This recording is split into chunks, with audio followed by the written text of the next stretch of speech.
Welcome aboard Just Jets with your captain, Matt O'Leary. Buckle up and enjoy the ride.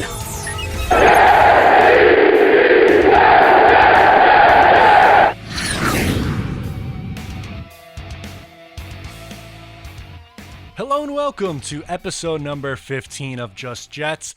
What's going on? I am Matt O'Leary hanging out with you. Couple of things. First and foremost, I took a couple of days off, which is rare for me. I did not shoot any videos on Saturday or most of Sunday. I usually record the podcast on Sunday night, edit in the morning and get them uploaded. So took a couple of days off after the two videos on Friday. We had the Flacco news, the Adams stuff going on. So we had a lot to cover on Friday, and I honestly just hung out with the family, which was pretty dope. So a lot of cornhole, few drinks, some barbecuing. It was a good couple of days, so hopefully you enjoyed Memorial Day weekend as best you can. One of my favorite holiday weekends of the year. I absolutely have a blast during it, so like I said, hopefully you and your family are A, safe, and B, were able to have a good time during quarantine Memorial Day weekend. Second is I changed up my lighting situation slightly. I altered it a little bit, so if the video looks a little bit different, that could be why. Let me know if it looks good or if it looks absolutely awful. It's a little bit trial and error. This is the first one that I'm shooting with it.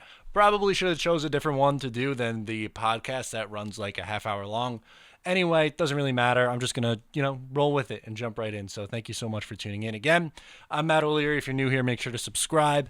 And today we're going to start off with two topics before we get into the voicemails. First one is something that I actually get asked a lot, and it's something that I think about a lot, and it's Jamal Adams' trade value.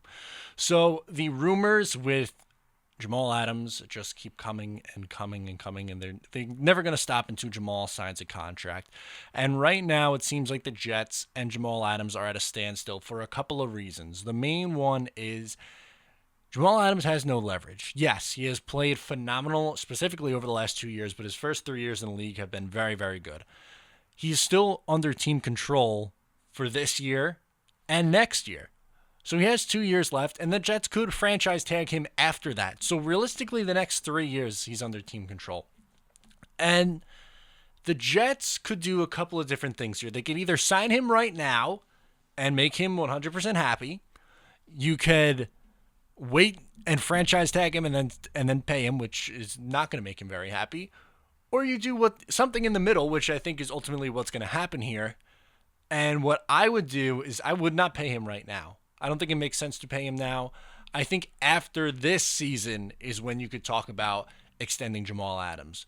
So this year, he's set to make another low number against the cap. I think it's like $3 million and change. It could be wrong. Not a whole lot of money.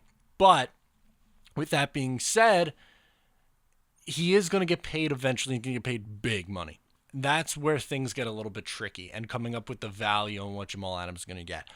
I think $15 million a year would make him the highest paid safety in the league. I think it's $14.6 million is the highest AAV that a safety has. He potentially could be asking for up to $20 million, which is a drastic difference. That's a huge increase. Listen, I'm all for resetting the market at the safety position for Jamal Adams. I think he's worth it. He's arguably the best safety in the league. He does so much more than your average safety. I get all that. But I don't think you can make the justification for paying Jamal Adams $20 million. And if his asking price is that high, then Joe Douglas should not pay him right now, which makes a ton of sense. Now, does that mean he should turn around and trade him? Also, no. But that's what's going to happen when, the rumors are going to start circulating at this time, especially when, nothing else is going on. And then on top of that, it's like, there's no contract being agreed upon, so he's going to get moved, which I think is a little bit of a stretch. But let's play the game. That's kind of what I wanted to do with this first topic, is let's play the game. What would his value be in a trade? And a first and a third round pick is something that came up with what Dallas was potentially looking at, or the price tag would be for Dallas, and I think that makes sense. A first and a third sounds like pretty good value to me. And I know everyone uses Dallas because that's essentially where he's from. He would love to go back to Dallas. Would it necessarily make sense for them? I'm not sure. There seems to be conflicting reports whether they're interested or not in trading for Jamal Adams. It's really all hearsay, which is wild. But nonetheless, I think the big thing here is trying to find out what he's worth. And a first and a third, 2 draft picks seems pretty worth it. I know I've seen teams say, or people on Twitter more so than teams, be like, oh, you can get him for a second and like a another player, and I don't think you could. I don't think the Jets are parting ways with Jamal Adams for anything less than multiple picks, one of them being a first. And a first and a third round pick seems pretty good. I don't think you're getting a first and a second. I don't think you're getting 2 firsts for him. I think a first and a third is a pretty reasonable ask for the Jets, and then in turn for someone to pay. Because like I said, listed off earlier, you are getting one of the premier safeties in football. You could do so much more than you. He erases tight ends. He can come up in the box and make plays. He could, rush the passer. He's a really, really good player. Do you want to pay him $20 million? I'm not sure. Now, with the whole state income tax situation in Texas, that could change a lot of things. Maybe he'll play there for $17 million, but he wouldn't play for the Jets for $17 million because of the difference in taxes. All this stuff really does come into play. There's no way to get into his head. One of the positives, though, is he hasn't been going crazy on Twitter and stirring up the drama, which I find a good thing. And rather refreshing that he isn't doing this, so I'm happy about that. Another proposal that was brought up was a first and Michael Gallup. And I would do that. I don't think Dallas would. From their perspective, it doesn't make sense at all. A first-round pick is high value, but Michael Gallup put up really, really good numbers and is one of the better young receivers in football. He had 1,100 yards and 6 touchdowns last year.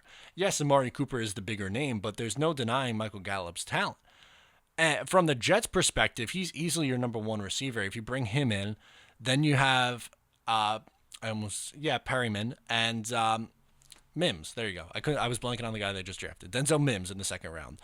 That's a really nice wide receiver trio. And Crowder on top of that. That's 4 legitimate, wide receivers. And there's no superstar in that mix. I wouldn't classify Gallup as a superstar, but he's a very, very good receiver.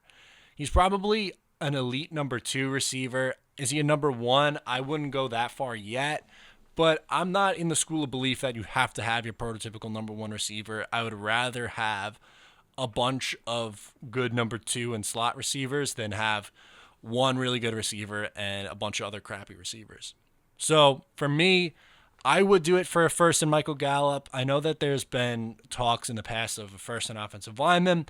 I think Joe Douglas is pretty much set on building the offensive line. I really want to get Larry Warford, which we'll talk about later in the show, but I think for now, he's just about done, and I don't think he'd be looking to get a lineman in a trade for Jamal Adams. I think would be looking to improve the team in other areas, like getting draft assets back.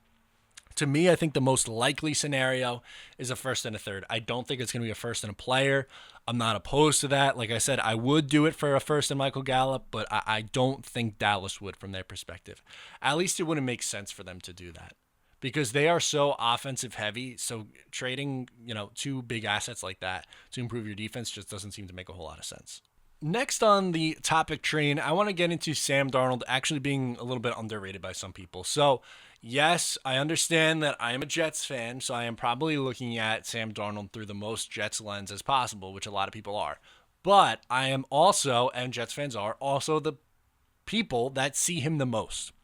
When you are a national evaluator or a national media member or whatever, you have to cover every single team in the league. So you are not giving that team the same attention that someone who either covers the Jets, like a media member does, like someone like me or what the other Jets YouTubers do or bloggers, whatever. That's a secondary category. And you have fans as well who are following the team and are Jets fans. I give Jets fans credit, man. They know a lot of stuff. They are one of the most passionate fan bases. I would include myself in that. I don't really I make videos on YouTube. It doesn't. I'm a Jets fan. I don't know. It's hard for me to differentiate between the two. But anyway, the Jets fans, they know what they're talking about for the most part. They get it. So when I saw this tweet today from Jason OTC, he's from Over the Cap. I'll read you his tweet, and my reaction to it wasn't that great. I think it was an extremely biased take. So he says, that would be accurate. He's replying to a tweet, but he says, that would be accurate, but what have you seen from Sam Darnold that is great? A half against Dallas? ? Played better at the end of his rookie year than year 2. I agree with that much. PFF had him, I think, at 27th. I stand by the fact that if a Jets fan takes off the green, at best they see a Marcus Mariota right now. That is really disrespectful to Sam Darnold to classify him in the same boat as Marcus Mariota, because he has done things on the field and has been much more consistent than what Marcus Mariota has done. I'm not going to even pull up the numbers. What I wanted to do was just talk about the final 8, so the last half of last year. And the Jets in the final stretch, like against Miami, against Pittsburgh, and against Buffalo at the tail end of the season, they weren't really dominating on offense. They had a couple of really nice games in there against the Giants, the Redskins, and the Raiders and stuff. But I wanted to look at the final 8 games and look at his stats and project it from there. So he had a 61.4 completion percentage, which was a little bit below where he was overall in the season. I believe it was 61.9. But 61.4 completion percentage, 1,947 yards, which in half a season, if you double it, so that's paced out for a 16-game season of 3,894 yards, which is 243.4 yards per game. That's really good. He had 13 touchdown passes and 4 interceptions. He cut down on interceptions a ton the second half of last year, which was great, which is a pace of 26 touchdowns, 8 interceptions. So you're telling me someone with a 61.4 completion percentage, essentially 3,900 yards, 26 touchdowns, and 8 interceptions is comparable to Marcus Mariota? No, that's not true. And I know Darnold hasn't done that over a full season. Get it. He had mono last year. That is such a freak thing. He was injured his rookie year, and when he came back from his injury, he was really, really good.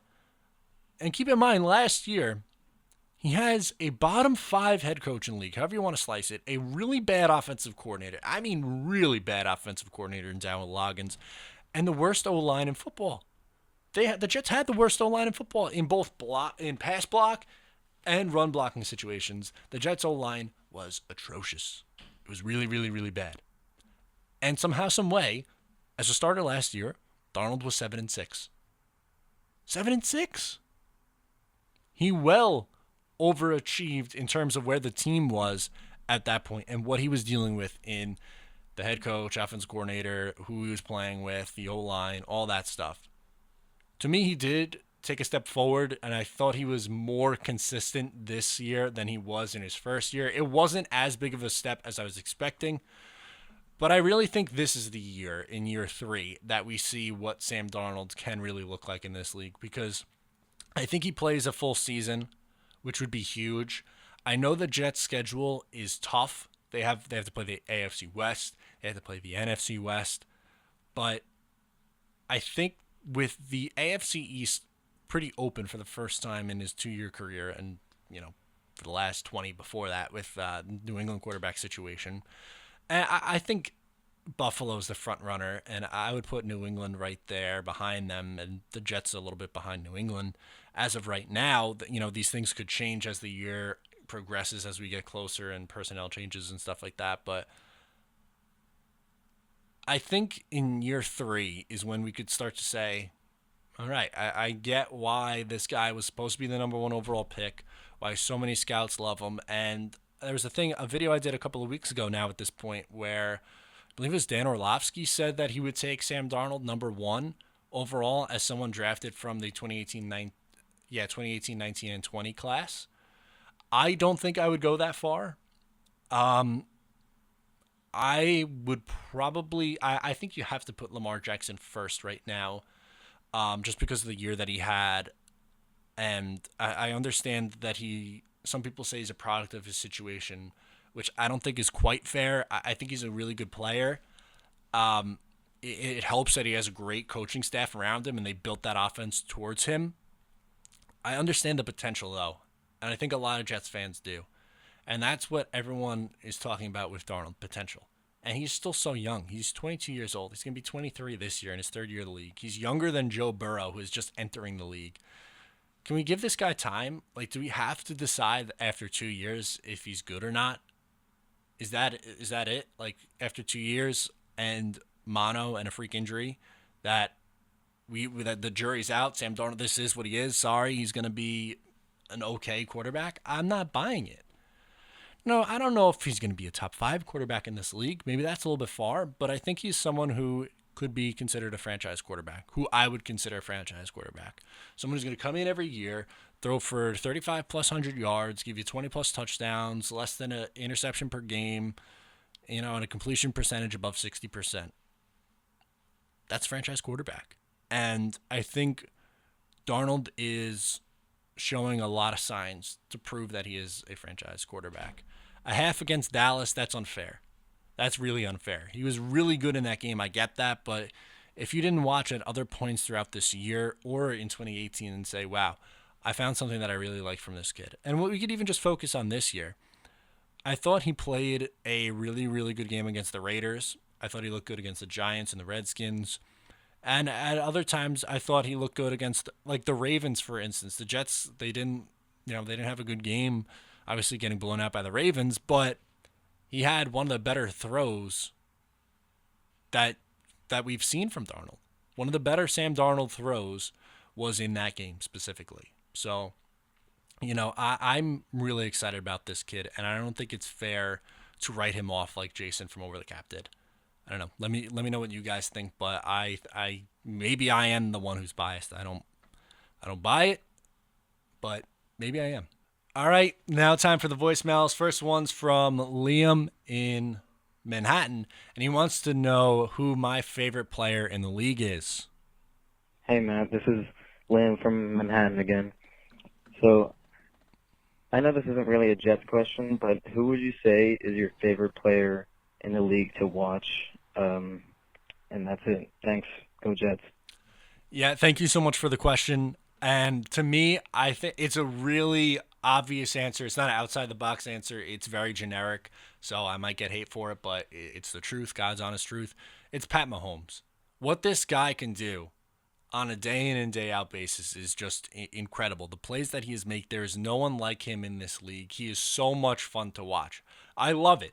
If he can make throws on the run, he could stand in the pocket and make throws. He makes everyone around him better. It's really, really good. Outside of him, maybe if we say excluding Mahomes, Deshaun Watson's a quarterback that I love a lot.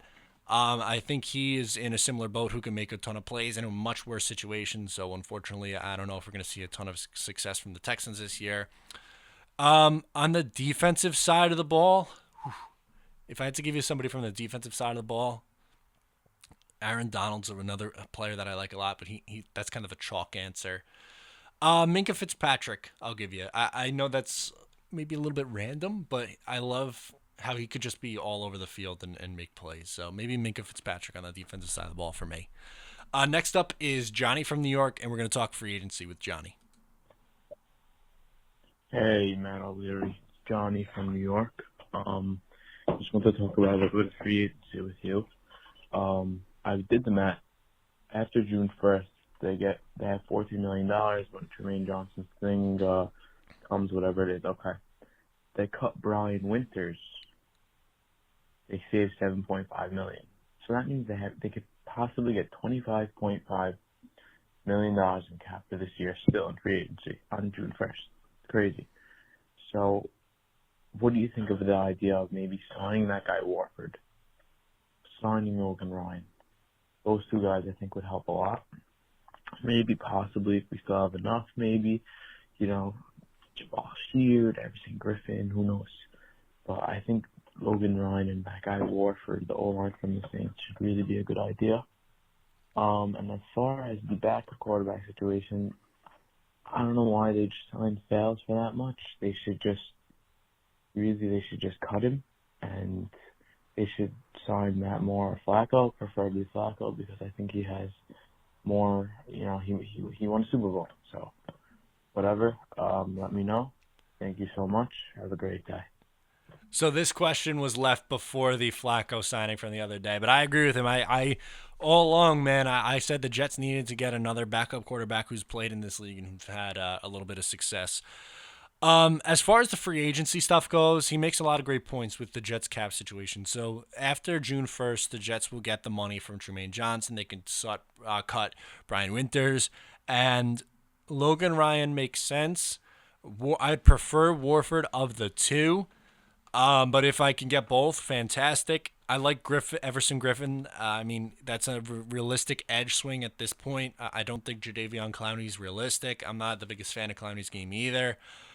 I mean, I agree with a lot of what Johnny just said. They are going to get money after June 1st, and the positions I would look to improve: offensive line, corner, and maybe wide receiver too.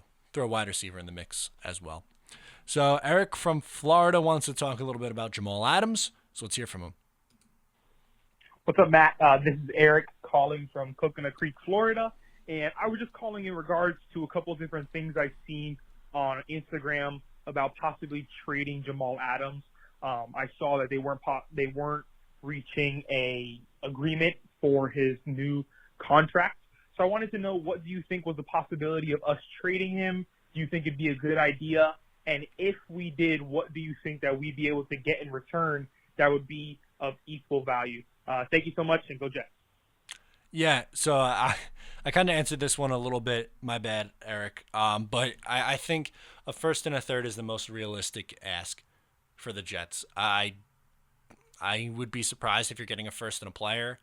I just don't think teams are going to be looking to trade off a player. I think they'd be willing to give up future assets to help their team now, because I think, if you're going to make a Jamal Adams trade, I'd assume it's going to be to a contender, unless maybe you can convince me that they could somehow rope in a Yannick Ngakoue-like option. So I don't think it'd be Jamal for Yannick straight up, but maybe if you're doing Jamal for a second in Yannick Ngakoue, maybe I'd do that. I don't know. That I'm kind of just spitballing there. Don't hold me to that one. But, yeah, I think you're looking at two picks. One of them for sure in the first round. The second one probably in the third round. I'd be surprised if you get a first and a second. And, I don't think you're ultimately trading Jamal. I really don't think he gets traded. But if we're playing the game, I think a first and a third. Next up is Vinny from Connecticut, and he wants to talk about paying homegrown talent. Hey Matt, this is Vinny in Connecticut calling once again. Calling about the Jamal Adams situation that just recently broke out. And I mean, where do I begin? Where do I begin and where does it end with this woebegone franchise when it comes to never ever paying for your homegrown talent? I mean, if you go back with the history of this franchise, you could go all the way back to Keyshawn Johnson in 1999, John Abraham, Jonathan Vilma, Darrelle Revis. Yeah. It never stops with this franchise in totally refusing to pay their homegrown talent. I just don't understand. You finally get one of these draft picks correct, and then you're contemplating, paying the man. He's not just the best player on the team. He's the best player at his position in the league. I mean, one can argue that. But I just don't understand what the holdup is. Pay the man, and not only send the message in the locker room that you take care of your own players, you send the message to the rest of the league that may want to actually entertain playing for this woebegone franchise. I don't know. Chris Johnson, Joe Douglas, Adam Gase, pay Jamal Adams. He's more than just a safety. He's your leader. He recruits players. He stays late for the fans. He stays late for the guys in the locker room. Love to hear your take. And be safe. Take care. Who hurt Vinny, man? Oh, man. I love the passion. I love it. I agree with you to an extent. Because if you could sign Jamal Adams today for up to $17 million a year, yeah, sure, I would do it. But if Jamal Adams is literally asking $20 million a year and not budging, he wants a $100 million contract, 5 for 100, I don't think I could do that, man. I really don't think I could. It's a big difference over those 5 years. That's a $15 million difference over the course of the deal. That's a lot of money. I get it. I love Jamal too. I think he's a great player. I think he's the Jets' best player on the field. There's no doubt. He's a Pro Bowl, All-Pro caliber guy, for sure.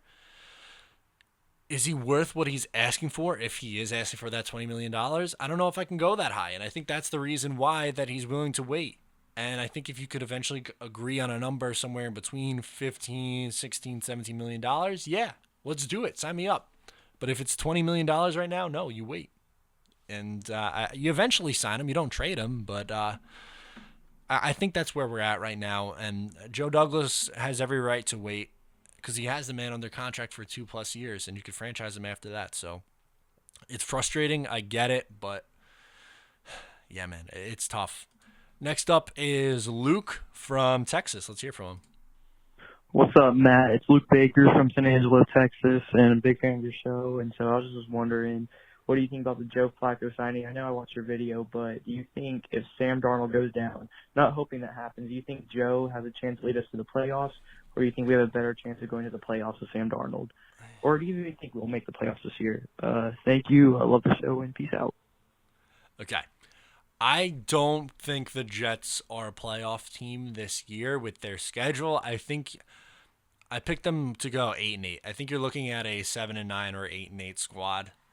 And I think at least with Flacco, I'll give you this. You'd be in games more than if you had to go with a Fales or a Morgan or a Trevor Siemian, which is what I wanted, which is what every Jets fan really wanted, was a competent backup quarterback, which I think that's what Joe Flacco is. He's a competent backup quarterback. He played relatively well last year too in the games that he did play. Like, I know they were, I believe, 2-6, but I don't think he played all that bad. He's someone who's going to come in. He's not going to turn the ball over. He doesn't take many risks. It's going to be a lot of short, high percentage passes, and I'm for that. And with the Jet speed, he does have a nice deep ball. He's not someone who forces the ball down the field and takes a ton of throws, but he can throw a nice deep ball. And yeah, I think that he could, like, let's say Darnold has to miss 3 games. It's not going to be a forfeit, like essentially what the Jets did this past year or in 2018 with Josh McCown at that point in his career. I think that they'd at least be competitive if Sam Darnold had to miss time, which is what I really wanted. Next up is Josh from Woodmere, and thank you so much, Luke, for the question. And he has a question about virtual training camp. Hi, Matt. It's Josh from Woodmere. Just wanted to know now, since the governor said we could open, the training facilities. So now that the Jets will be able to open it up, how much do you think the Jets players lost from not being able to, having to do it virtually in the beginning?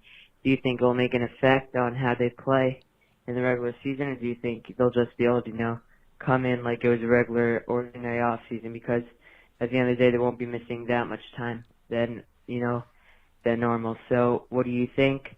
How much do you think will affect them in a bad way? Do you think it won't affect them at all? Thank you so much. Go Jets. Thank you so much for the question. And I think it's great that the governor thinks that, things could start opening up. That's a good sign for us. And that's first and foremost. But when it comes to football and the players, I don't think it's going to make a huge difference because all the other teams are in the same boat for the most part.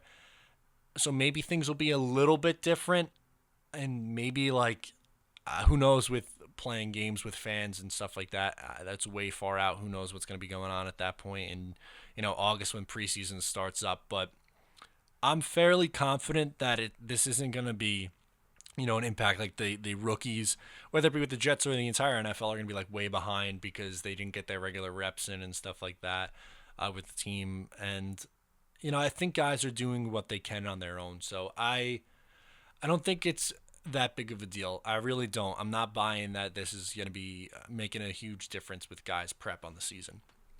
Last one is from Logan from Connecticut. We're closing out with another top 3. Let's hear from Logan. Hey, Matt. It's Logan from Connecticut. And this top 3 is which 3 quarterbacks in 2020 do you think are going to make the biggest improvement to their game? Thanks. I like this one. So Darnold is going to be one of my answers here. I think with a legitimate offensive line, we could see Sam Darnold take a significant step forward. And hopefully he plays a full 16 games and, he could start, shutting some haters up a little bit. The next one I think is Drew Lock. What the Denver Broncos did to that team to help them improve, I think they did a lot of really, really good things. I like that team a lot on paper. I think they could contend for a wild card spot in a very tough division, no less. But with 7 teams now making the playoffs in each conference, I definitely think that they are a wild card team. And my last one is Baker Mayfield. So he had a really solid rookie season, looked really good, probably like he was the best quarterback of the bunch. I think that would be a fair assessment at that point. But last year was rough in Cleveland. There's no denying Freddie Kitchens was in way over his head. But I think that he has a bounce back season and gets back to at least the form that he was in his rookie year. I don't think he's as bad as what he was this past year. That team was just an utter disaster. And there's too much talent on that roster for them to be this bad again. So I'm going to say Baker. I'm trying to think of other quarterbacks. Maybe Daniel Jones might be able to get a little bit better if he cuts down on those turnovers. Like, for instance, not so much of the interceptions, the fumbles is a real issue for Danny Dimes. So if he can clean that up, maybe he would be one. I thought about, oh God, who was I going to say? Dwayne Haskins was another one that I thought about, but I don't think he takes a significant step forward. I think he just gets slightly better there. In terms of, I'll give you a couple regression candidates too. Gardner Minshew is one I think is going to take a little bit of a step back this year. I don't think he's as good as what we saw from him this past year. Lamar Jackson's another one. I don't think he's going to throw 40 touchdowns again. I think he's going to be a good player. I think that the Ravens are going to win that division walking away. I just think that we'll see a little bit of a step back, kind of like what we saw from Pat Mahomes from 2018 to 2019. He didn't throw for as many touchdowns. Granted, he didn't play in as many games. He was still a really effective player and got this team to a Super Bowl and then won the damn thing. But I could see Lamar maybe not being as effective as what he was last year. And then the third one in regression is going to be Ryan Tannehill. I don't think he is someone who's going to produce what he was able to do last year in a small sample size. So, yeah, that's going to be the episode for today, episode number 15. Thank you so much for tuning in. If you're new here, please make sure to subscribe wherever you listen to the show or tune into the show. Really appreciate it. It's a lot of fun doing this. It's one of my favorite things. I kind of just sit back. There's not a whole lot of editing involved in this. Like any other shorter form videos, I have to do a little bit more cuts and stuff. This is a little bit more raw. Just us talking Jets football. That's all we're doing. So I want to thank you for riding along with me. Once again, I'm Matt O'Leary. I'll talk to you next time.